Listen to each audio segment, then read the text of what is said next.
চোর কি কখনো চুরি করে নিজ ইচ্ছায় বলে ফেলে যে আমি তো চুরি করেছি?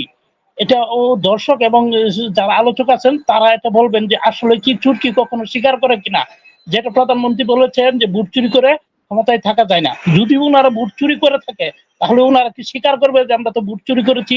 এইসব পচা নির্বাচন করে যদি বলে ভালো নির্বাচন, জনগণ ভোট দিয়েছে, আমাদেরকে পছন্দ করে, তাহলে ভালো ভোটটা কোনটা? আমার বয়সে 2010-এ আমি ভোটার হয়েছি, আমি এখনো ভোট দিতে পারিনি। যে প্রধানমন্ত্রী বললেন যে বিনা ভোটে ক্ষমতায় থাকা যায় না বা ভোট চুরি করে ক্ষমতায় থাকা যায় না, এটা আমরা জানি। এই দেশে ভোট কিভাবে হয়েছে 7 জানুয়ারিতে আর কিভাবে হয় নাই, এবং সাংবিধানিক ভাবে হয়েছে নাকি অসাংবিধানিক ভাবে চুরি করে নিজ ইচ্ছায় বলে ফেলে যে আমি তো চুরি করেছি? এটা ও দর্শক এবং যারা আলোচক আছেন তারা এটা বলবেন যে আসলে কি চোর কি কখনো স্বীকার করে কিনা, যেটা প্রধানমন্ত্রী বলেছেন যে ভোট চুরি করে ক্ষমতায় থাকা যায় না। যদি ওনারা ভোট চুরি করে থাকে তাহলে ওনারা কি স্বীকার করবে যে আমরা তো ভোট চুরি করেছি? এটা দর্শক এবং আলোচকরা উত্তর দিবেন। জয়নাল হাজিরের কাছে প্রশ্ন রাখতে চাই, আপনারা মুক্তিযুদ্ধের সপক্ষের দল, এটা আমরাও জানি, আপনাদের মুখে মুক্তিযুদ্ধের চেতনা, কিন্তু আসলে চেতনাটা যে কি এটা আজ পর্যন্ত আমি দেখতে পারলাম না এবং বুঝতেও পারলাম না।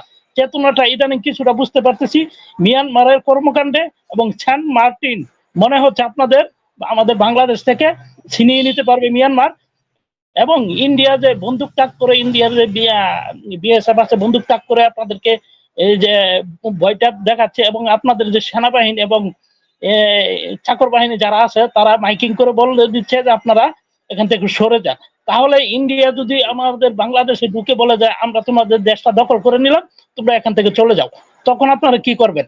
আর দ্বিতীয় একটা প্রশ্ন করব, এই যে তারেক জিয়া এবং অতীতে জনাব জিয়াউর রহমানকে নিয়ে যে আলোচনাগুলো করছেন, আসলে কি আপনারা অতীতের রাজনীতি করবেন আর দেশটা কি আপনারা সামনের দিকে এগিয়ে নিতে চান, না এই অতীতে যে মুক্তিযুদ্ধের আগে যে কি হয়েছিল এবং মুক্তিযুদ্ধের সময় কি হয়েছিল ওইখানে নিয়ে যেতে চান কিনা?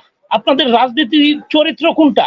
অতীতে কারা কি করেছে? আমি ধরে নিলাম জিয়াউর রহমান বিশ্ব খারাপ ছিল এবং এই বাংলাদেশের সবচাইতে খারাপ জিয়াউর রহমান ছিল। যদি ওদের মতো আপনারা হন তাহলে আপনারা ভালো হলেন কি করে? যদি জিয়াউর রহমান উদাহরণ ধরে করেছে তাহলে আপনারা ভালো হলেন থেকে? তাহলে ওদেরকে কোন কোন মুখে খারাপ বলেন, এটা আপনার কাছে জানতে চাবো। ধন্যবাদ। ধন্যবাদ। জাকারিয়া আলম, আনমিউট করেন। মিউট আছেন, আনমিউট করে প্রশ্ন করেন। আসসালামু আলাইকুম। জি মনির ভাই, আমাকে প্রশ্ন করার সুযোগ দেওয়ার জন্য ধন্যবাদ আপনাকে। আমার প্রশ্নটা হলো, আওয়ামী লীগ সরকার তিনবার ক্ষমতায় আছে এবং প্রত্যেকটা নির্বাচনেই প্রশ্নবিদ্ধ। সর্বশেষ যে নির্বাচনটা হয়েছে সেটা ছিল এর আগের নির্বাচনটা ছিল জনগণকে মাইকিং করে বলতো যে ভোট কেন্দ্রে যাবা না, এবং বিএনপি বলতো ভোট কেন্দ্রে আসো, ভোট দাও। আর সর্বশেষ যে নির্বাচনটা গেল সেখানে আওয়ামী লীগ বলতেছে ভোট কেন্দ্রে আসো, মাইকিং করে বলতেছে, কিন্তু বিএনপি বলতেছে যেও না। সেক্ষেত্রে বিএনপি সাকসেসফুল আমার মতে, 5% বা 10% ভোট করেছে। এখন আমি শুধু প্রশ্নটা বলতে চাই যে এই যে একটা রাজনীতি একটা বিমুখীকরণ বা একটা পচা নোংরা রাজনীতি, এটা যারা সুস্থ মস্তিষ্কের লোক আছে এবং সমাজ পরিবর্তন করে, দেশ পরিচালনা করে, ওনারা কবে এই জিনিসটাকে সুস্থভাবে নিয়ে আসতে পারবেন, ফিরিয়ে নিয়ে আসতে পারবেন? আমার বোধগম্য নয় যে এইসব পচা নির্বাচন করে যদি বলে ভালো নির্বাচন, জনগণ ভোট দিয়েছে, আমাদেরকে পছন্দ করে, তাহলে ভালো ভোটটা কোনটা? আমার বয়সে 2010-এ আমি ভোটার হয়েছি, আমি এখনো ভোট দিতে পারিনি, বলে আমার ভোট হয়ে গেছে, যাওয়ার দরকার নেই। ভয়ভীতি দেখায় ভোট দিতে গেলে, কেন্দ্রে গেলে ভোট ওইখানেই দেওয়া লাগবে, নৌকাতে দিতে হবে, প্রকাশ্যে দিতে হবে। এটা কি কোনো রাজনীতি হতে পারে? আমার মতে হয় না। তো আপনারা বলবেন যে এই পরিবেশ থেকে আমরা কবে বেরিয়ে আসতে পারবো? ধন্যবাদ। জি, ধন্যবাদ আপনাকে। আব্দুল হাকিম।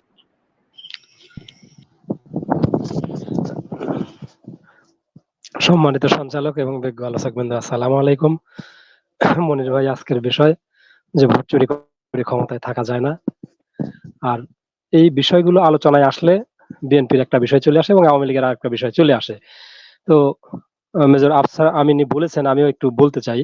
1977 সালে জিয়াউর রহমান সাহেব জেলে ছিলেন। ওই সময় একটা স্লোগান উঠেছিল যে সেপাই সেপাই ভাই ভাই, অফিসে শালা দরকার নাই। এই একটা স্লোগান ছিল। এর সঙ্গে সাধারণ মানুষও আপনার 75 নভেম্বরে, 75 নয়, 75 নয়, 77-এ, এটা 75-এ ৭৭-এ, এটা আপনি ভালো করে দেখবেন। এটা ৭৭-এ হয়েছিল এবং ওই সময় জিয়াউর রহমান জেলে ছিল এবং সেপাহীরা স্লোগান দিচ্ছিল যে সেপাহী সেপাহী ভাই ভাই, অফিসার শালা দরকার নাই। এর সঙ্গে সাধারণ মানুষ একাত্মতা ঘোষণা করেছিল।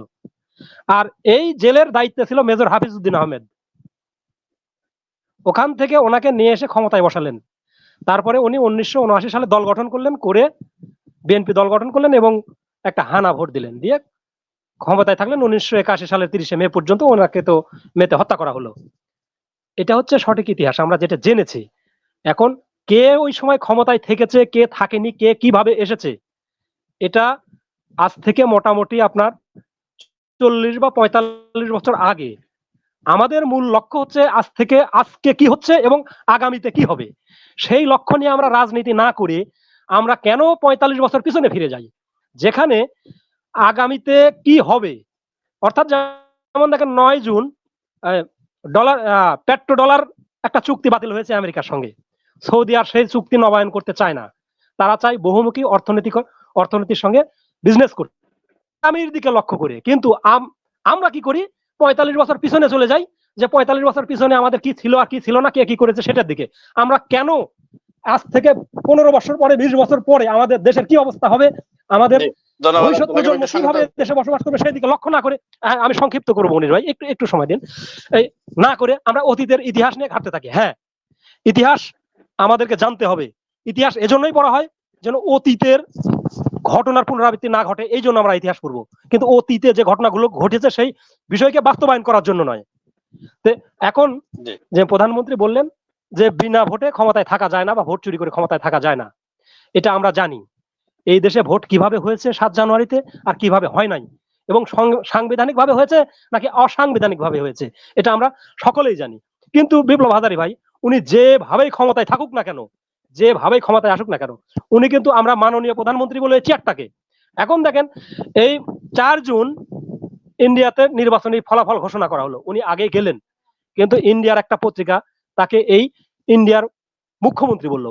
একটা প্রতিবাদ আসলো না বাংলাদেশের মন্ত্রণালয় থেকে এখন পর্যন্ত। কেন? তাহলে কি আসলে আমরা এই ইন্ডিয়ার এই একটা রাজ্য হয়ে গেছি?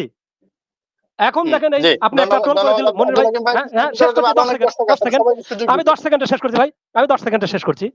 আপনি একটা ট্রোল করেছিলেন মনির ভাই যে সেন্ট মার্টিনের কি অবস্থা, যদি সেন্ট মার্টিনে কেউ থেকে থাকে তাহলে টকশোতে জয়েন করতে পারে। সেন্ট মার্টিনের মিয়ানমারের 3টা জাহাজ এখন নাফ নদীতে অবস্থান করছে এবং বাংলাদেশের সীমান্ত ঘেঁষা একজন আর্মি পার্সন আছেন। এই কোন দেশের সামরিক যান অন্য দেশের, মানে তাদের গৃহযুদ্ধ চলছে, তাদের নিরাপত্তার স্বার্থে বা অন্য দেশের সীমানাকে হুমকিতে ফেলে একেবারে সীমানার কাছাকাছি এই জাহাজ নোঙ্গর করতে পারে কিনা, যার প্রেক্ষিতে আমাদের আজকে সেন্ট মার্টিন হুমকির মুখে। তারা অনাহারে অনাহারে দিন কাটাচ্ছে 1 মাসের জন্য, যদিও তাদের খাদ্য পাঠানো হয়েছে। ধন্যবাদ মনির ভাই আমাকে সময় দেওয়ার জন্য। আসসালামু আলাইকুম।